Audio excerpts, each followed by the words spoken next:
మూడవది joint pains. అసలు ఈ జాయింట్ పెయిన్స్ కి నరాల సమస్యలకి ఏంటి అసలు లింక్ ఏంటి అని అనుకుంటున్నారా? చాలా మందికి కామన్ గా ఈ నరాల రిలేటెడ్ ఇష్యూస్ ఉన్నప్పుడు చేతులు రాకపోవడం కానీ పట్టుకుపోవడం కానీ చూస్తుంటాం. అది ఎలా ఉంటుందంటే ఈ జాయింట్ ప్రాబ్లమ్స్ ఉన్న వాళ్ళల్లో కూడా పొద్దున్నే లేచినప్పుడు చేతులు కాళ్ళు పట్టేయడం కానీ లేకపోతే తిమ్మిర్లులాగా అనిపించడం కానీ చూస్తుంటాం.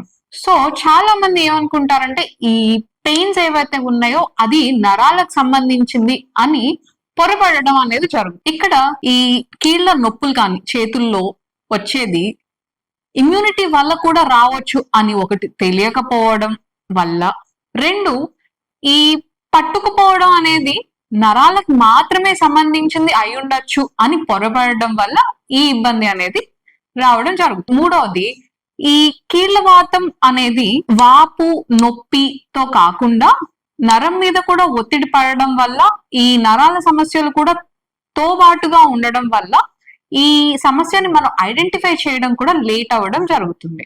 సో కీళ్ల వాతంలో మనం చూసే లక్షణాలు చేతులు పట్టుకుపోవడం, నొప్పులు రావడం, వాపుల్లాగా కనిపించడం మాత్రమే కాకుండా ఈ నరాల మీద ఒత్తిడి పడడం కూడా ఒక ప్రధానమైన లక్షణం అని గమనించాలి. ఇక్కడ మనం రుమటాలజిస్ట్ ని కన్సల్ట్ చేయడం వల్ల ఈ ప్రాబ్లమ్ ని మొదటిగా ఐడెంటిఫై చేయడము జరుగుతుంది.